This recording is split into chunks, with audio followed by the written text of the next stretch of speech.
Magandang araw po sa ating lahat. Nandito po tayo ngayon sa kahabaan ng Masterson Avenue. Ito ay sa bahagi ng Uptown.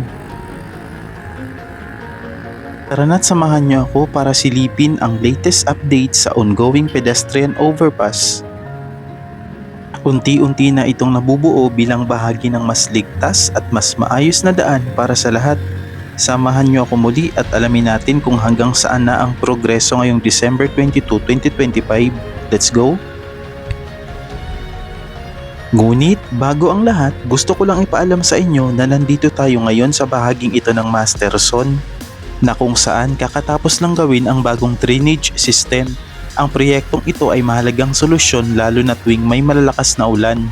Dati, madaling mag-ibon ang tubig dito na nagiging sanhi ng pagbaha at hirap sa pagdaan ng mga sasakyan at pedestrian.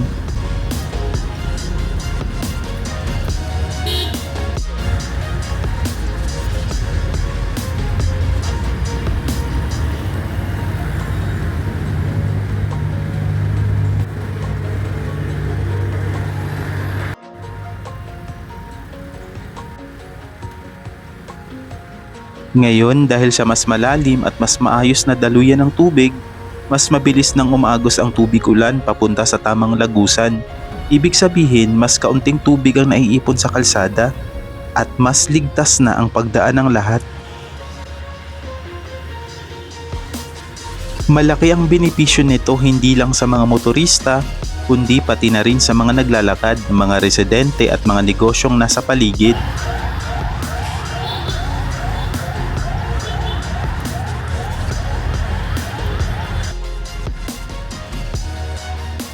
Bukod sa iwas baha, makatutulong din ito para maiwasan ang pagkasira ng kalsada at mabawasan ang abala tuwing masama ang panahon.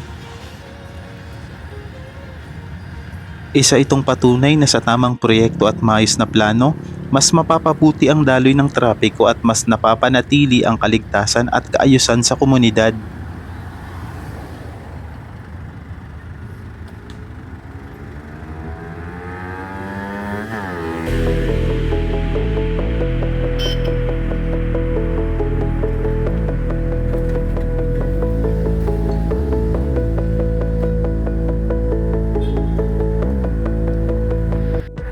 Habang ako nga ay naglalakad patungo sa ginagawang pedestrian overpass, kapansin-pansin na buhay na ang kahabaan ng Masterson na ito.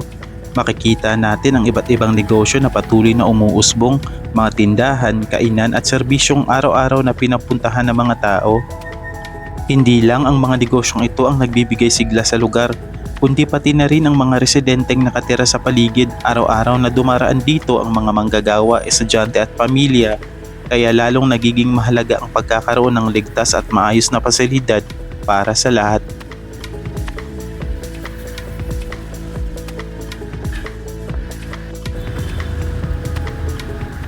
Sa pagtatayo ng pedestrian overpass na ito, mas mapapadali at mas mapapaligtas ang pagtawid ng mga tao kasabay ng patuloy na pag-unlad ng komunidad sa bahaging ito ng Masterson.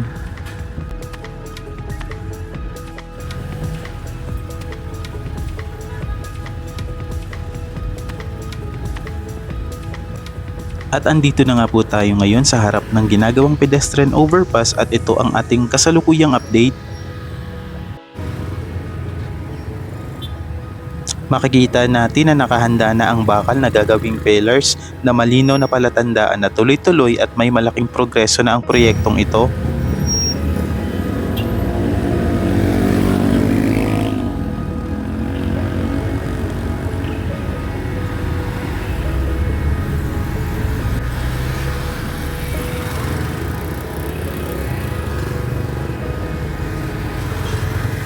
Ang mga pillars na ito ang magsisilbing matibay na pundasyon ng overpass na inaasahang magbibigay ng mas ligtas at mas maayos na pagtawid para sa mga pedestrian kapag ito ay tuluyang matapos.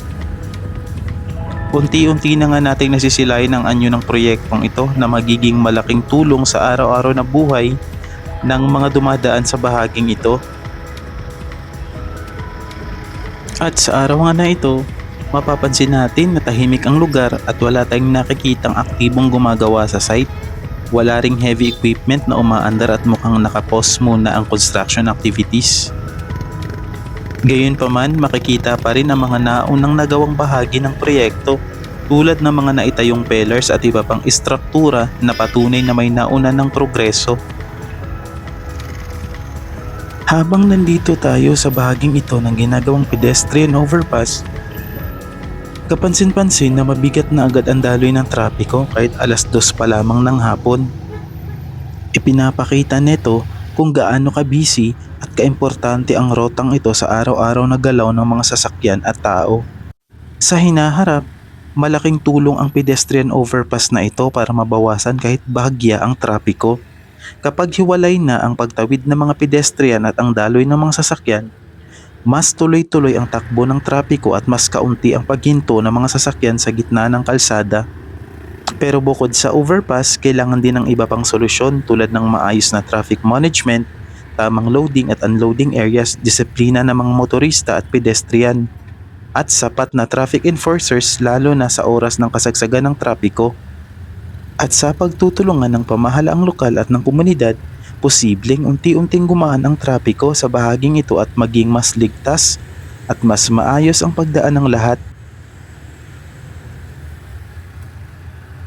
Sa bahaging ito ng ginagawang pedestrian overpass, makikita natin ang kasalukuyang sitwasyon ng trapiko.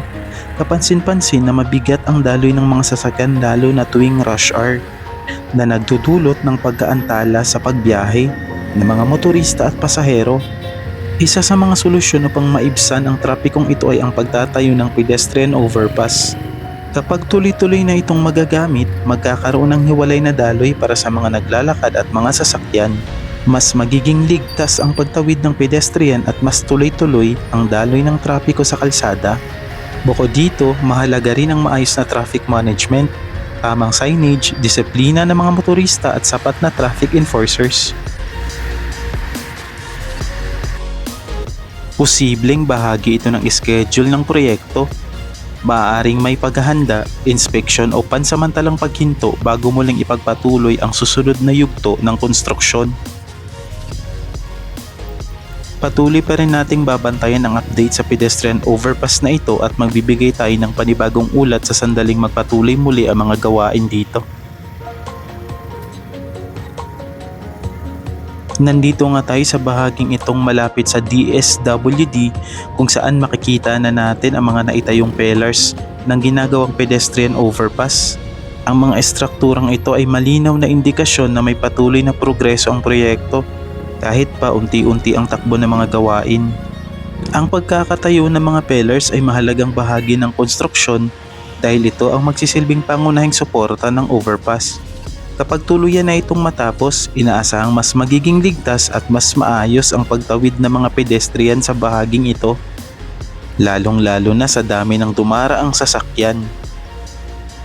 Ang pedestrian overpass na ito ay hindi lamang infrastruktura kundi solusyon para sa mas maayos, mas ligtas at mas mabilis na daloy ng trapiko sa kahabaan ng Masterson.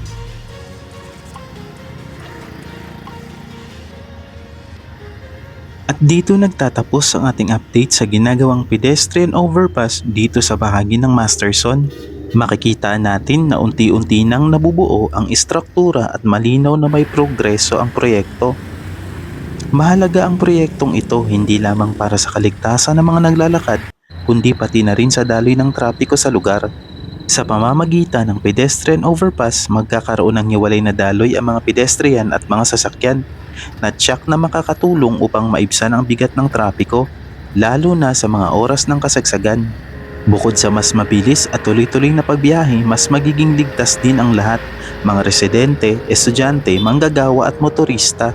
Ang ganitong klaseng proyekto ay patunay ng patuloy na pagsisikap ng pamahalaan at ng komunidad na pagandahin ang ating lungsod, gawing mas maayos ang ating daan at mas ligtas ang bawat paglalakbay. Patuloy nating susuportahan at babantayan ang progreso ng pedestrian overpass na ito at magbibigay tayo ng mga panibagong update sa mga darating na araw.